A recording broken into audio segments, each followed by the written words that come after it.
This is Whitney, and you're listening to the J-Cast on Jabberlog.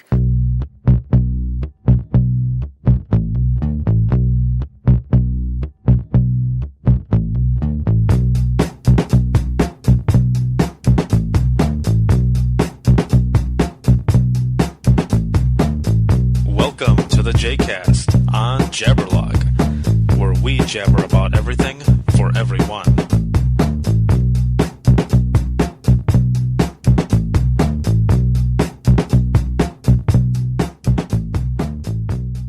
Hey, what's going on? This is Ricardo with Jabberlog on the J-Cast, and today I'm sitting here with Trista, and this is episode number 3 of Within the Trenches, and we are live on Ustream within the quiet room of Allegan County Central Dispatch. What's going on, Trista? Hey, Ricardo, how are you doing? Thanks for having me today. I am doing well. For those who are joining us for the first time, Within the Trenches is a show that was based off of my blog. There was a segment on there of the same name, and it was all based on my experience as a 911 dispatcher. I wanted to do more with it, so I started up a Kickstarter project, and it just blew up. I got people from everybody to help me out, which is great. I thank you very much for that. And so here we are, episode number 3. And the show is all about the stories of other dispatchers. You know, we want everyone to know exactly what goes on in the dispatch center, you know, what we're thinking during the times that we're taking calls, some of the funny, some of the bad, everything that goes along with 911 dispatch. So today I'm here with Trista, and we're going to learn about her. So how did you get into dispatching? Well, I went to college up at Lake Superior State in Sault Ste. Marie for fire science. My thought process was I was going to be a full-time firefighter. And about a month after I graduated, I got hired in here. So I've been here for about 6.5 years now. 6 years. Holy crap. Long time. So that wasn't my whole plan, but I really enjoyed it. And it kept me involved with the fire aspect of things, along with the EMS and police. I thought that it would be a good chance to learn the different ropes and things, and kind of going through like the chain of command, the first thought when we get the call in and we dispatch out for the fire department. So I enjoy it. It's been a really good job. It's obviously I've been here for 6.5 years, so I enjoy it. I enjoyed meeting new people and become friends with people, and met a lot of cool people so far. So it has been a long time. And also, you know, Trista's actually helped me out with a lot of my school projects that I've done. I remember one of the first ones that we did in dispatch. It was you, Alexis, and I, and you know, we kind of knew each other, but, you know, we were still in that phase of getting to know each other and everything. And just out of nowhere, like, so you think you can help me out with the project? So anybody listening right now, if you can picture it, we're in the dispatch center, and it's about 3 or 3:30 in the morning, and I'm taking pictures of both Trista and Alexis for this website that I was designing. Yes, they weren't the greatest pictures, but it worked for the project. Yes, it was good stuff. Of course, there was nothing going on in dispatch at that time. During the wintertime, and believe it or not, you know, you think 911 dispatch and it's going nuts all the time, but there are some times, especially in winter times here in Michigan, that there's nothing going on for like 3 or 4 hours. So yeah, the phone might not ring for 5 hours, and you have a lot of downtime. Exactly. And that's usually when you learn to catch up on your personal life, and you become closer with your coworkers, and you learn a lot about them. So, because, you know, for people who don't know, how many hours would you say that we spend working with our teams? I mean, because sometimes we've got that forced overtime too. Right. It's so hard to tell, you know, the actual working aspect of it. I mean, you figure you have a lot of downtime. So I don't know. What do you think as far as, I mean, really you make, you know, your whole shift you might get, depending on the day. If it's sometimes holidays, you might get 10, 15 calls. Some days you might get 40 or 50, depending if. Well, I'd say that we definitely spend way more time with our work family than our regular family. And sometimes we get so close in talking about certain things that, you know, it's that in work, humor and the stories that come out, and yeah, it's just nuts. I mean, for instance, you know, we'll be joking afterwards with certain calls. There's people who will call in and screw up our names so bad during calls that I know you've had a lot of them. A lot, yeah. Trista is not the most common name. It's getting a little bit more common now, but I've been called Trusta, Tressa, Krista.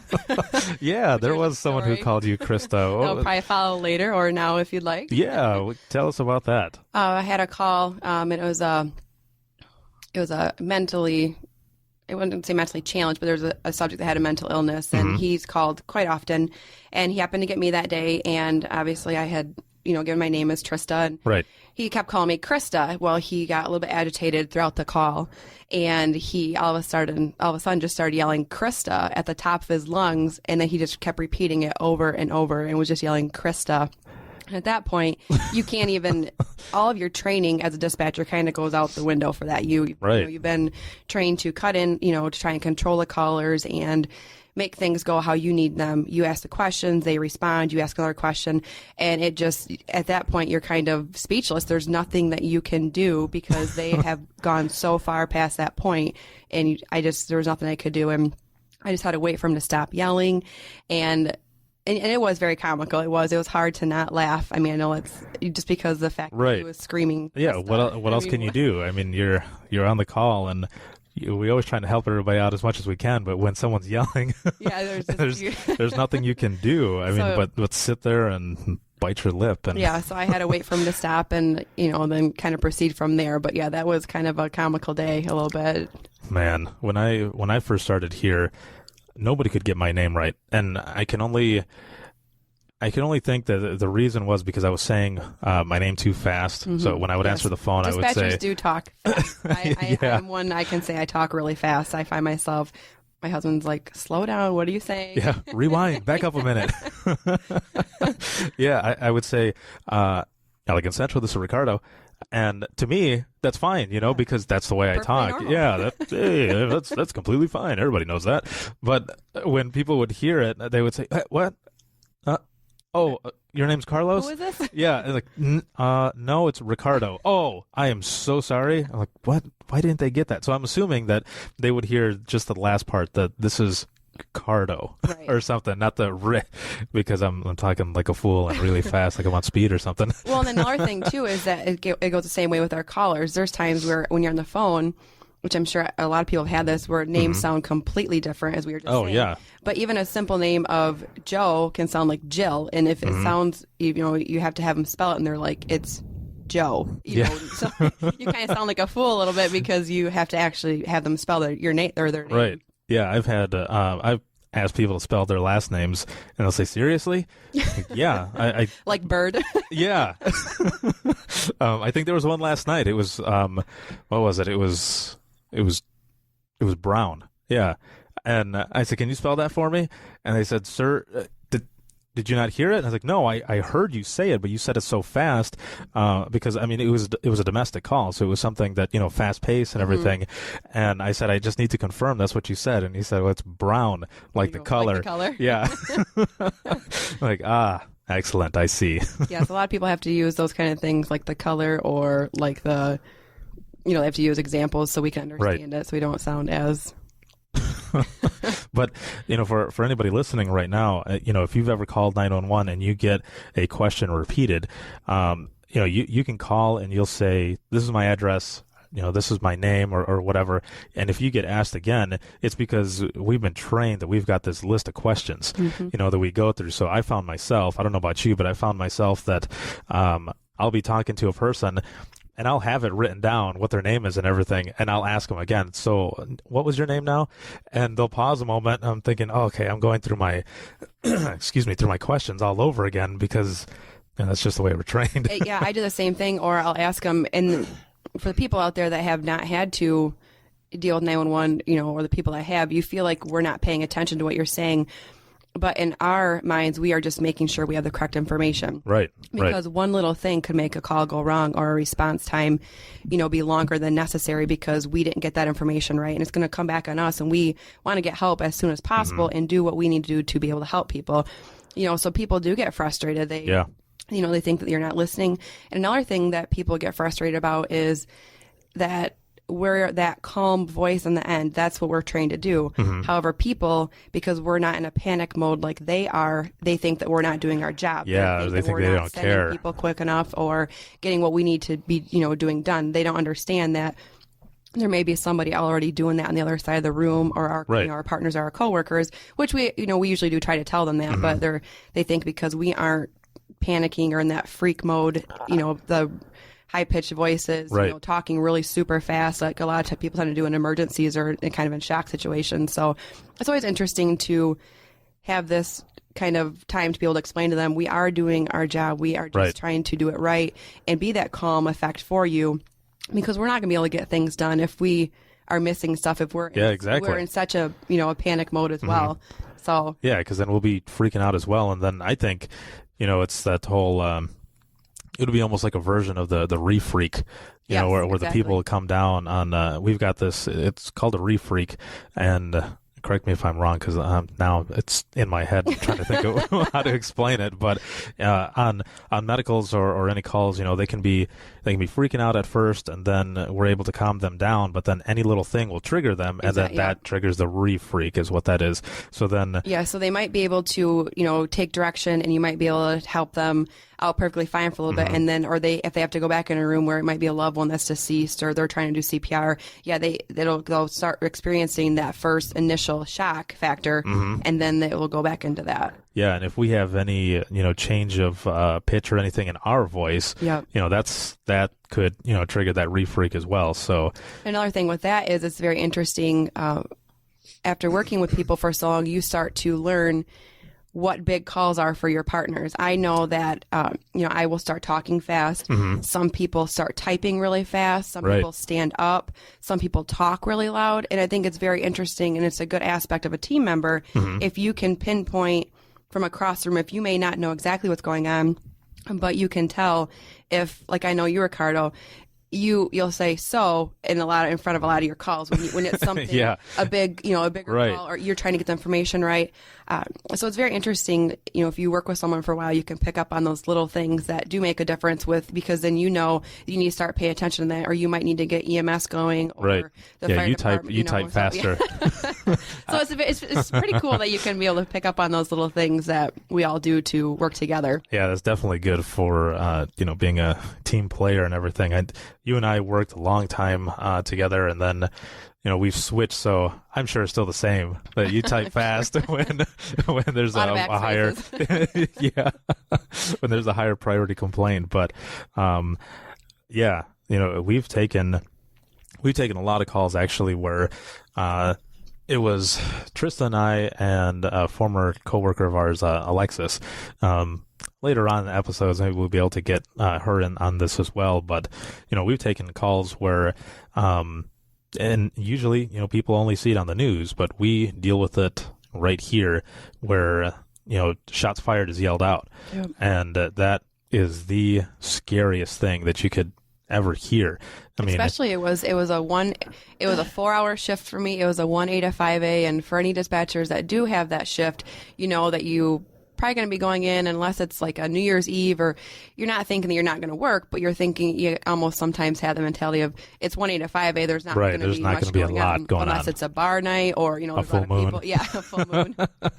So go ahead. Yeah, so she'd come in for those 4 hours, and which was it? There was two of them. This one just has to do with the domestic suspect, not the one where they had the barricaded gunman and all that. Yeah, This one was 1 to 5 as well. Yeah, Oh, so Yep. you got a double. Yeah, it was like it was 1 week, one right after the other, wasn't it? I think so. So okay, so this first one, it was Alexis and I and Trista. Trista had come in for her 1A to 5A shift, and like she said, there's not a lot going on.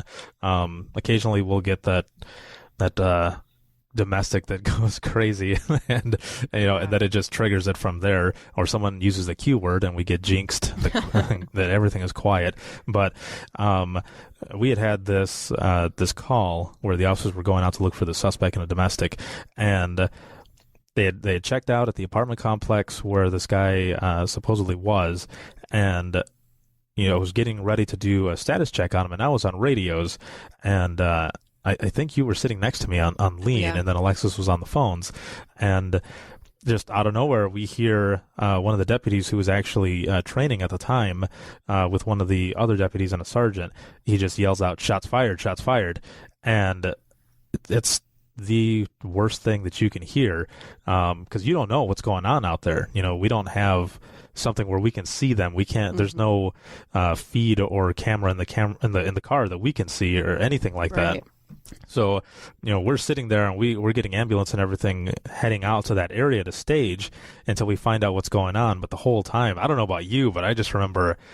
I remember I was kind of sweating because, like I said, you don't know what's going on. Yeah, and you don't always, obviously at that time, you don't always get to ask those questions because the officers are doing what they're trained to do. Right. And it's hard for us because we're trying to do what we're trained to do. And sometimes those don't always mesh exactly as like they're supposed to because they're doing what they need to do on the scene. And we are just sitting in a chair waiting and listening. And that's one of the hardest things because you don't have control over at that point. And exactly. And dispatchers like to be in control of things. Yeah. So it's one of those things we where do. You have no control over a situation. You can only do at that point what you're training, you can rely on your training or what is asked of you from the officers at that point. Right. So if you can, if anybody listening right now, if you can imagine it, you hear shots fired. We're toning out ambulance to get everybody to head over there and stage because we don't know how many people have been hit or anything that's exactly going on. And then if you're on radios like I was, you've also got all of the other officers yelling out that they are headed to that area to assist as well. So now you've got several officers on the main radio channel hauling over to help these other ones, and all you can do is sit and wait. Yep, just like the one call we had where it was that welfare check of someone, and ended up being, thankfully he's okay, but it was an officer that was hit. And it was, I hadn't been here for too long. I'd say maybe 2 years, I want to say, that I'd been here. And for dispatchers, that might seem like a long time to other people, but for dispatching, that's nothing. It's not a lot. You don't get a lot, of experience with the 2 years. So, and that was when an officer was shot. Thankfully, it was just it was a hand injury. It wasn't anything major. Yeah. But that was the same concept as you're thinking. Did I really just hear this? So that was the same concept. We got everyone going, and you just kind of waited for them to tell you what needed to be done. And that one happened literally a week afterwards, and we were all sitting in the same position. I remember we were joking, saying last week we were like this. Hopefully, nothing bad happens, and it was at night as well. And one of the it was a trooper who had checked out at an address, and they had one of our deputies go over there, and I believe it was actually the same trainee who was involved in the other one was there too, and he had said, we're just checking out here because we had gotten a phone call that someone was being held by their boyfriend, but we don't have any other information.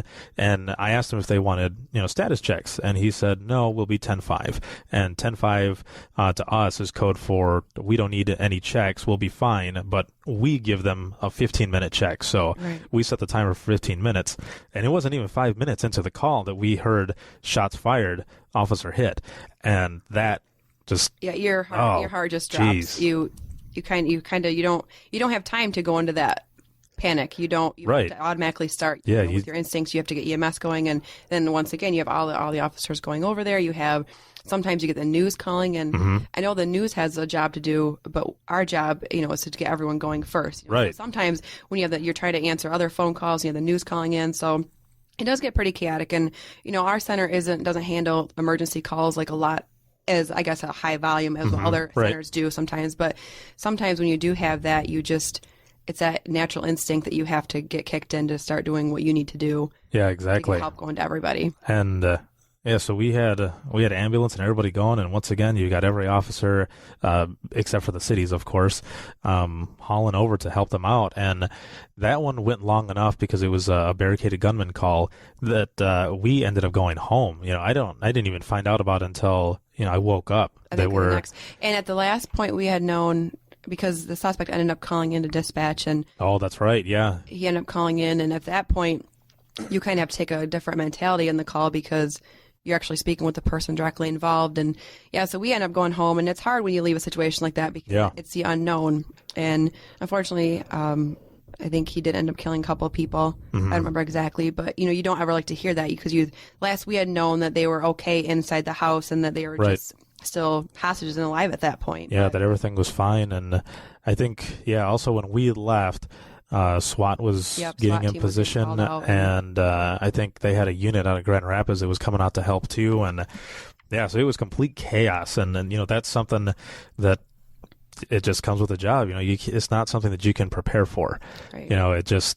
And every day you come in and you want to send those officers home to their families and their loved ones, because Right. that's what our job is. Our job is to keep them as safe as we possibly can, to not miss anything, and to do what we need to do to be able to back them up out on the road. Right. It's that bond that you end up building with the officers, that when any little thing happens, or even I found that when I'm on radios and they're on a traffic stop, if they don't answer me, like after the second time, I'm already thinking, okay, come on, man. Right. What's going on?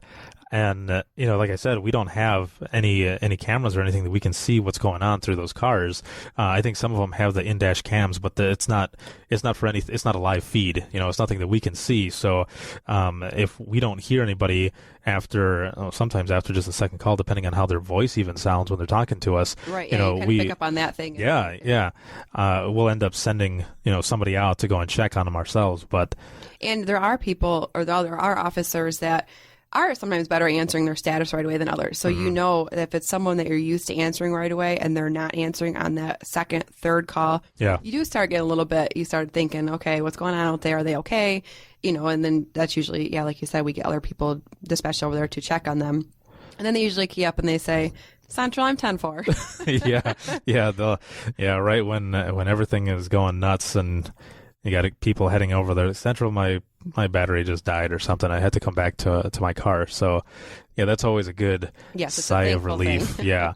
But, with that one call specifically, I remember leaving and just having the worst feeling in my stomach.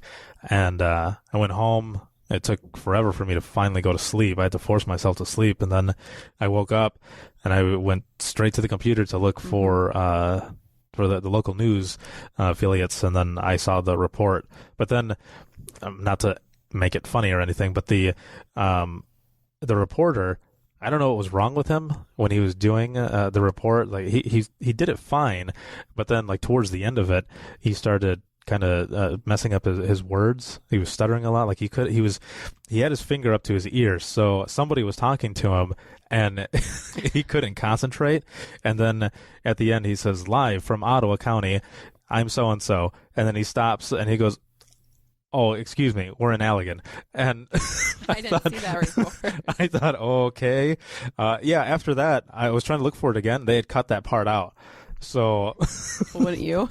I definitely would. But I mean, it had been online that whole time. So, I don't know what happened that they said, you said the wrong county and you look like a fool.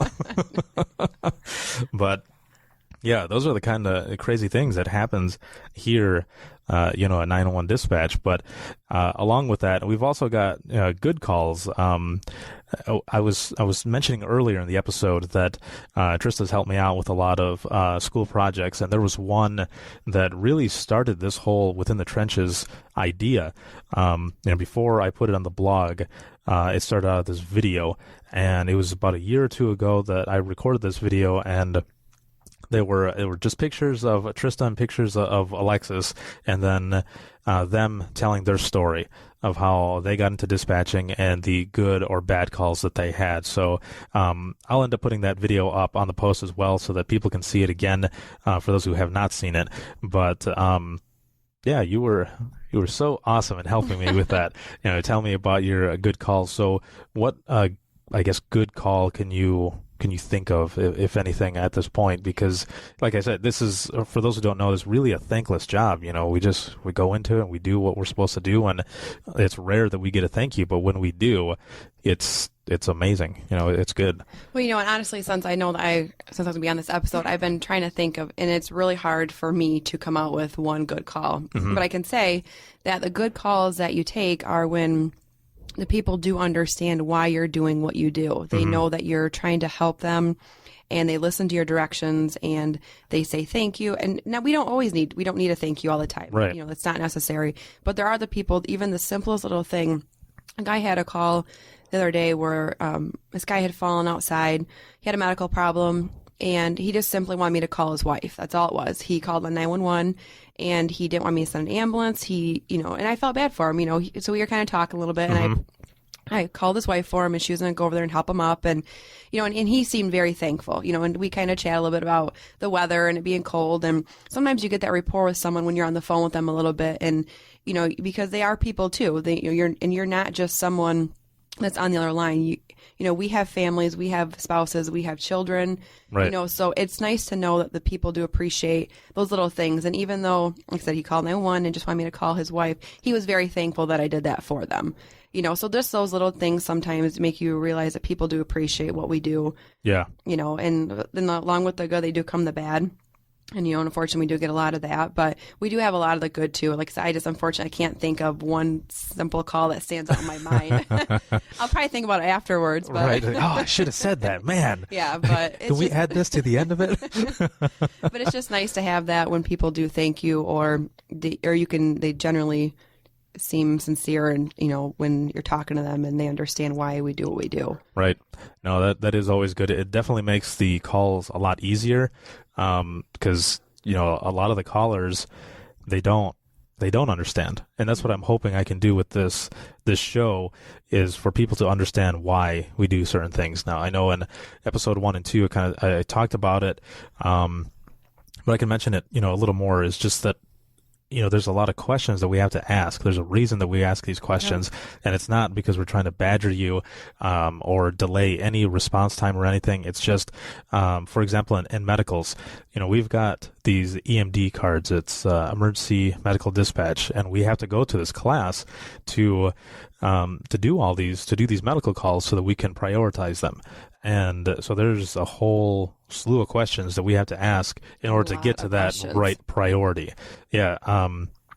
Especially the, it's not completely funny because it's about a stroke, but what we have to ask can sound funny. So if you ever call and you are working with a dispatch who uses EMD, and you think one of your family members is having a stroke or something, we're going to ask you to say or do a few things that seems odd, but we have to do it to prioritize. And the reasoning for that is because apparently it makes the certain part of the brain have to really think about saying, and that's one of the thoughts of could be a possible stroke. So yeah, right. So saying those words of the early bird catches the worm. Yeah, people are wondering, why are you asking me this right now? And right. Asking someone to smile and to raise their hand. And it is our job before we have them do that to say, I have some questions I need to ask you. It's for the ambulance to be able to help your loved one, or it's our job to somehow make sense of it to the people that are calling in right. as to why we're doing what we're doing. Right. And sometimes it's hard to even get that across because you've got the frantic caller who's just yelling and screaming, get them out here. Yeah. I need to know exactly what's going on. Some of them don't even give the address right away. Yeah. They'll say, it's on the screen. No, you called me on a cell phone. I don't have your address. Right, yeah, it doesn't work that way. People don't understand that we don't always have your address right away. And, some people, if they think, well, you have my information. Well, no, we don't. And even if we did, we still have to double check it because right.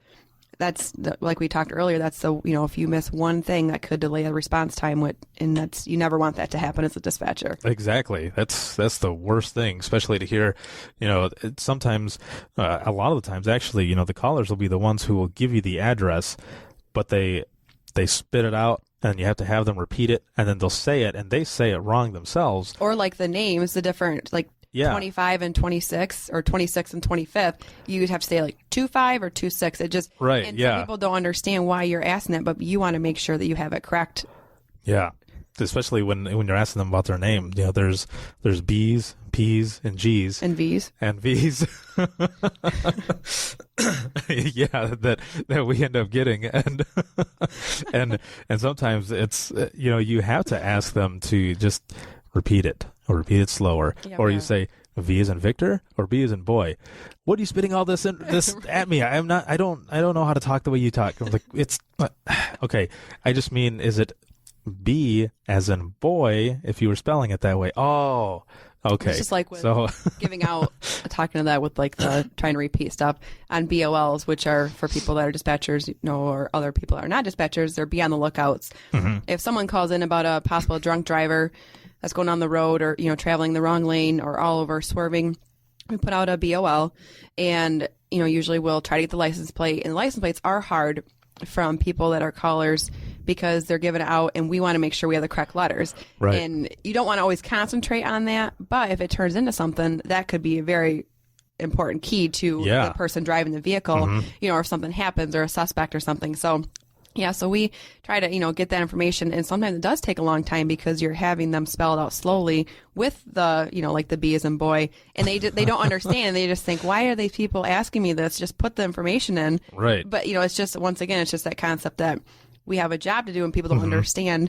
Yeah, because the one letter would be off, and you've got the officers who are looking for the vehicle at the time, and they'll key up and say, where exactly are they? Like, we're trying to find that out. We're trying to get the information. And, they're in that position. They're right there in the area that we're doing the BOL for. So they're trying to figure out which car it is, and we're trying to figure it out. So sometimes it can be a mess. But getting the right plate and telling us whether it's a CBV or P. It does help. Yeah, it definitely helps because, it helps. So if you're listening to this, when you do a BOL, and you've got the plate, and we're asking you all these questions, that's why. And we do get often, sometimes C as in cat, because that's most common, one of the common things. Right, C. B. Baston. H. Henry. Yeah. Oh, man, that's good stuff. So yeah, last night, I worked last night, 4:30 to 4:30, and we had something. I had something like that with the BOLs where we're trying to get the plate right, and just going back to what we were saying, it definitely helped with one letter to change it. Actually, no, I think this one was a number. It was 0. Or someone said it was 0, but it was actually an 8 or something. Oh, and, yeah. Yeah, so that just completely threw it off, and they had passed the car, and they're saying, well, if we would have known it was the right one. I said, I can only give you what I have, man. Yeah, we can only do what our colors, provide with us. So there's a lot of times officers do get frustrated, which we do too. It's just we can only do so much on this end of it. We can, you want to... Especially on a recorded line. Exactly. But you want to trust your callers that they're doing the best that they can to give us information, and sometimes they do. Yeah, we definitely appreciate it, though. And there's other times that callers just really could care less about helping you, and they just, because they think that they're the only ones that need help at that moment. Like we talked before, just getting them here. Mm-hmm. Yeah, I had a talking, like that. There's the callers that call in and give you enough information, which is good that they give us just a little bit of information. But this one in particular, I'll never forget. It was a guy who called, and he was walking his dog, and he was walking by a car that had rolled into a ditch, and he called and he said, "There's a car that rolled. There's a car crash here." And I said, "Well, can you see if there's anybody in it?" "Well, no." "Oh, okay. Well, if you don't feel safe to do it, that's completely fine. Can you at least yell out to see if anybody needs help?" And he says, "No, I'm just calling you to let you know that this car is here." And he told me what the crossroads were, and in the background, I can hear someone yelling for help. Yeah, that would and then he hung up on me, and I couldn't get back to him. So, for a little while there, everybody was hauling butt over to this call. That was the only call we had, because it was a road that wasn't traveled on that much. Mm-hmm. So, that's all I had to go off of. And the officers were saying, get him back on the line, so we can find out how many people are in there, because I had put in the narrative that, that I could hear somebody yelling in the background for help. But, I mean, I guess it really can't blame someone for not wanting to help, but still, it's hard from our standpoint. Yeah, for us as dispatchers, it's hard for us to get, or to fathom that, people wouldn't want to help. Yeah, it's, especially if you do stop, and there are times where you hear in other cities or people stop and they themselves, they get jumped or they get mugged. Right. But yeah. Out here, I mean, in a rural area, with him not, wanting to help, it's at least he did call in. We can at least say that, because who knows if it wasn't highly traveled, who knows how long that person would have been out there for. Yeah, exactly. So, I mean, it was thankful that he did call, but sometimes it is nice just to have a little bit more information for the responding officers or ambulance. To yell out. Yeah. If anybody's in there. But, yeah, those calls, those are really hard. I actually had one the other day. It was an assault complaint where this guy had gotten assaulted, and he had called in, and the person had left walking, and just routine questions as far as, are there any weapons involved? Have either of you been drinking? And he started getting a little frustrated with my questioning, of course, and because he was clearly agitated. And when I said, have you been drinking or have anybody been drinking? And he's like, well, a few. And I was like, well, how much have you guys been drinking? And he said, have you been drinking? And yeah, that's right. I was in the room for that one. said, Yeah, that was. No, sir, I have not been drinking. And then he just said that, it was the end of the phone call or the end of the conversation. He hung up on me. And the officers, to my knowledge, could not find them at all. So it was one of those things where if you would stand there a little bit longer and a little bit more patient with me, right. I wasn't doing it just to ask these questions or, being nosy like some people think. It's for a reasoning, especially if somebody is intoxicated, they might be a little bit more apt to want to fight the officers or, be aggressive with them. So yes, that's something that we need to know. We need to figure all that out so that the officers that are going in there, they know, at least with that one, they knew beforehand that the guy was, agitated to begin with. Yeah. But, we get a lot of those calls where people are just mad at the world and they just want to take it out on us. yes, they do. I had a similar call once. And I've written about this on the blog too, but I'll talk about it here on air. This guy called, and he was calling, and he was obviously drunk. I mean, he was really, really drunk. And he was really mad too about this bar that kicked him out. And I said, well, what is it that you're looking for? And, this was after all the initial questioning, of course, with his name, number, address, and such. And he says, well, all I want is for an officer to come and give me a breath test, just so that I can prove to that bar that I wasn't as drunk as I thought I was. And I said, sir, I don't think they're going to do that. And I said, but, I'm not one who would ever deny anyone an officer. If you really want to speak to an officer, I'll let someone know and see what they can do, or I'll have them call you. And he says, come on, dispatcher, do what you're supposed to do. Do your job. I said, sir. Dispatcher. Yeah. And that's all he called me the whole time. And you've also been known as Officer Ricardo, too. That's right. Yeah. Officer Ricardo. But he just kept going. He was so angry. And I said, sir, I'll have an officer call you and we'll see what we can do for you, okay? And he says, okay, fine. I just want to prove it. And I said, I understand. And so I hang up with him, and I let one of the troopers know. And he says, no, I'm not going to go out there for that. Give him a call back and let him know. And I'm thinking in my head, oh, this dude's pissed off at me already. How about you call him since you're the authority figure, and you can tell him. Well, he ended up having to go off on a call, so of course I have to be the one to call him.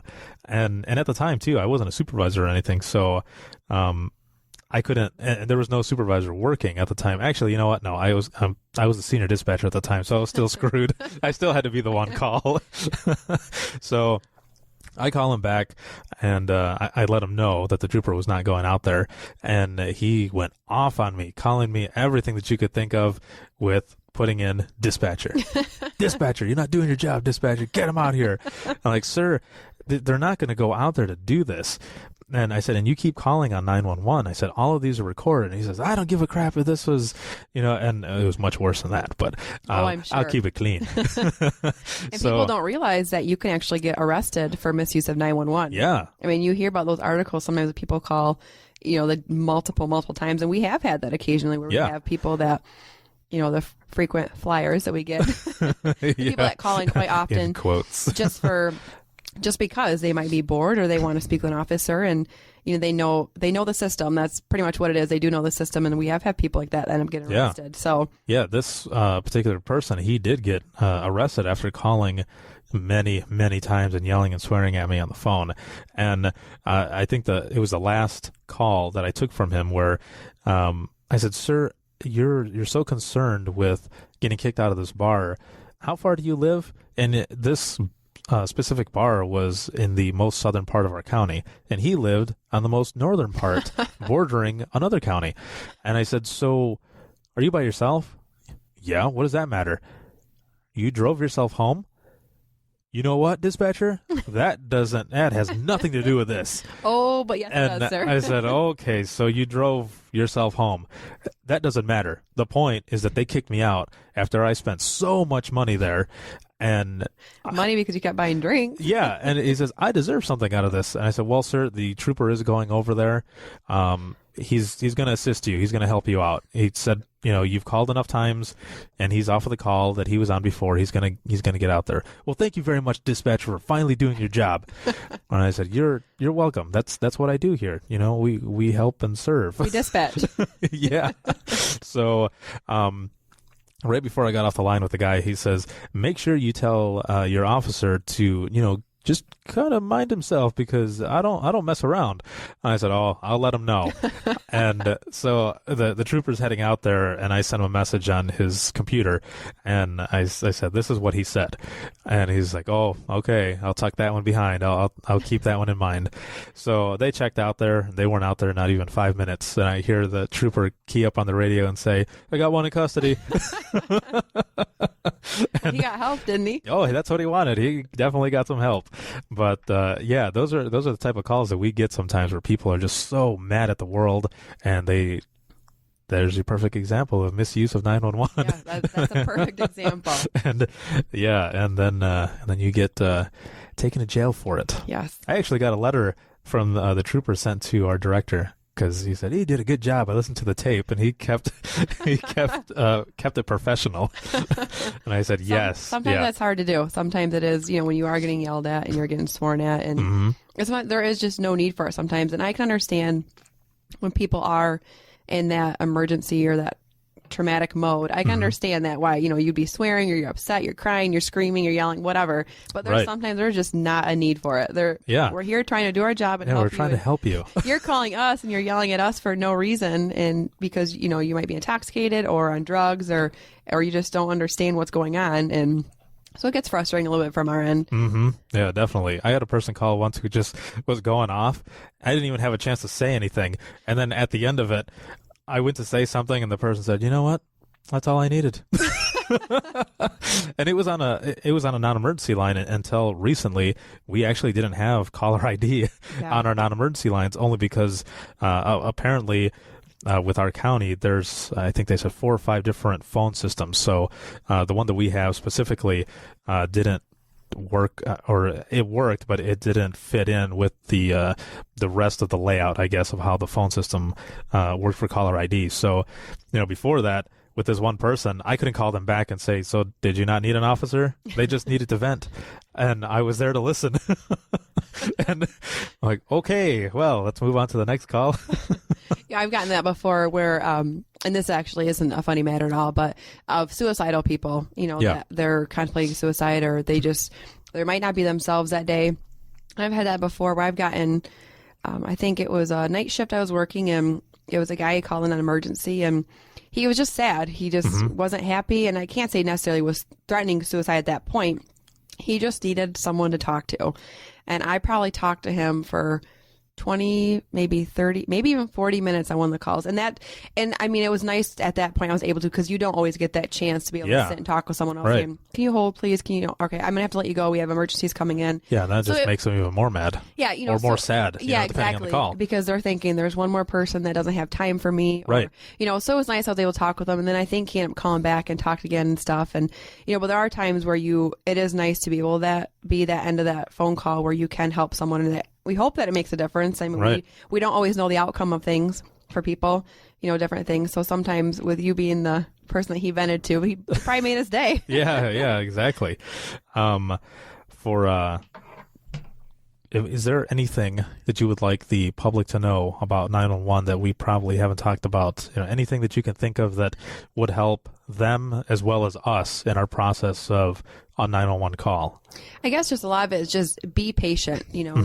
We have to be patient with callers. That's one thing. And sometimes as dispatchers, we are impatient. I can say that that's a bad learned behavior, is you become impatient because it's such a fast-paced job where you don't always have time to sit there and, listen to the whole story. We cut in, we come across as rude, may come across as impersonal, or, but there are a lot of times that we just need you to be patient with us because we are doing it for a reason.